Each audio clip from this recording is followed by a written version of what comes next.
Hi, this is Glendon Gross. Hey, you'll never guess what I just did. I have my antique cornet here that I sort of slapped together from some different instruments, and it had a hole in the bell. And look what I did. I soldered a dime onto the bell so that it would plug the hole. And I did the same thing on the other side with a bunch of solder and flux. So it's really thick, kind of massive there. But hey, I think it might even improve the sound a little. So I'd like to talk to you a little bit about math and music applied to the trumpet or cornet. And this is going to be as easy as 1, 2, 3. And for that I want to just remind you, remember the beginning of A Love Supreme by John Coltrane? I'm just going to play it starting on C for trumpet or B flat concert.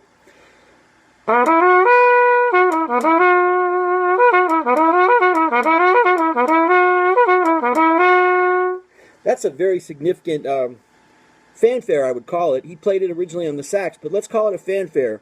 Now, Coltrane was a very religious man, and he dedicated A Love Supreme to him to whom all praise is due. And I'd like to suggest to you that in that opening fanfare, we have kind of a spiritual lesson, sort of a Pythagorean thing going on, because we have overtones 1, 2, and 3 represented. And I'm going to illustrate that really quick. And there's even the intervals, all 3 perfect intervals, perfect fourth, perfect fifth, and perfect octave, as well as a major second. So if we start with the fundamental frequency of the horn, which would be, this is the low C, the fundamental is an octave below. That is the horn for which, that's the pitch for which one wave covers the whole length of the horn. That's why it's called the fundamental. But it's kind of hard to play because the fundamental then it creates instability. It's not a solid note on the instrument. So generally in the history of trumpets, they start writing an octave above the fundamental. So that's what this is, overtone number 2, or if you will, the first overtone above the fundamental. So that the ratio between the fundamental and the first overtone is a factor of 2. It's doubled. It's twice.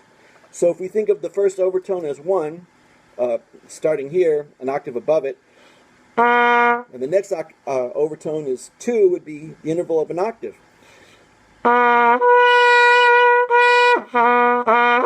When we go up an octave, we're doubling the frequency. Okay? Now, if you ask the question, what is the third overtone?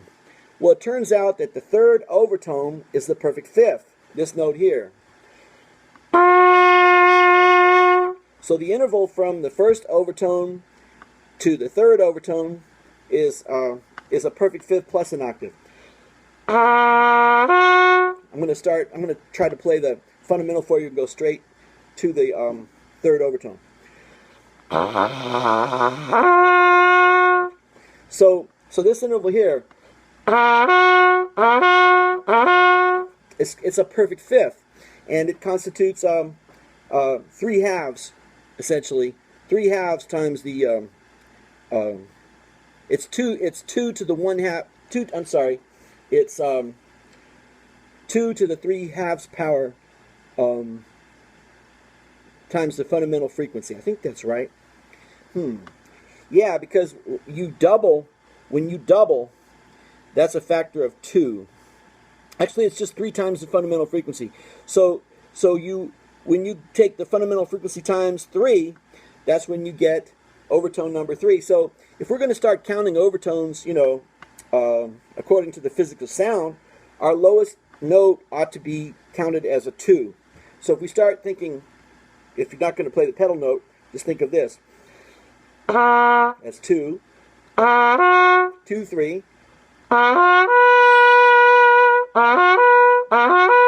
So what Coltrane does, in an ingenious way, he puts the perfect fourth in there as well. Now, if we flipped the notes, if we listen to the first 2 notes, overtone 2 to overtone 3, well, that's the interval of perfect fifth. But if we go 3 to 4, that's a perfect fourth. So we have both the perfect fifth and the perfect fourth represented in that little pattern. Now, if we also wanted to have a perfect fourth above the bottom note, we would add an F to the mix and we would get this. And that's basically what that riff is at the beginning of A Love Supreme by John Coltrane.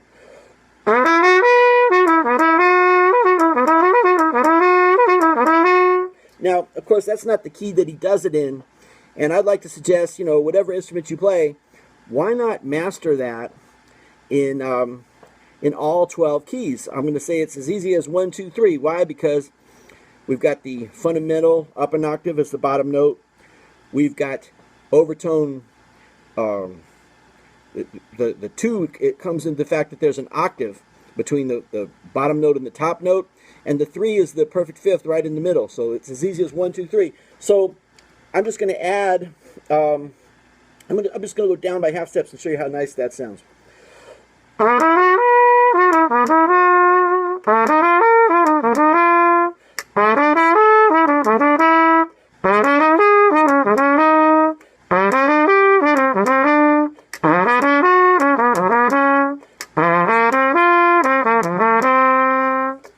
So there you have a study in the first 3 partials in the harmonic series, and it's also the 3 perfect intervals inclusive, the perfect octave, the perfect fifth, and the perfect fourth. And it's symmetrical because by adding the F in the middle, then when you go down, you're actually going to be covering the perfect fifth down from the C on top. I'll go back to key of C on the trumpet or B flat concert, and I'll show you what I mean. If I do this, that's a perfect fourth, right? Then we've got a major second, and then we got another perfect fourth. But the interval between the F and the C is another perfect fifth. So it's kind of like 2 nested perfect fifths a whole step apart. And you probably heard something like this before. In fact, I think that's similar to a bass line to a tune called 4 on 6 by Wes Montgomery. But anyway, Coltrane's riff is ingenious because, you know, he was a believer in the spirituality of music, the Holy Trinity, and he thought very intensely about things like the relationship of the mathematics of sound to the mathematics of music. So rest assured that if you're playing this, you've played all 3 of the perfect intervals that are possible using the Overtone series, and you've also played them in their involution. In other words, when you flip it upside down, it gives you the same result. When you're descending, you're also playing the 3 perfect intervals, the octave, the perfect fourth, and the perfect fifth. And so I hope you enjoyed this. Just a little quick meditation on math and music in the context of the trumpet. And by the way, if you have a hole in your bell, hey, it seems to work out pretty well. You can solder a dime on there. It'll only cost you 10 cents, haha. But hey, you know, that plus the cost of the solder and whatever the cost is of the propane that you burn in your torch, which is pretty negligible. So anyway, please watch this space for more videos, and thank you for listening. Have a great day. Bye for now.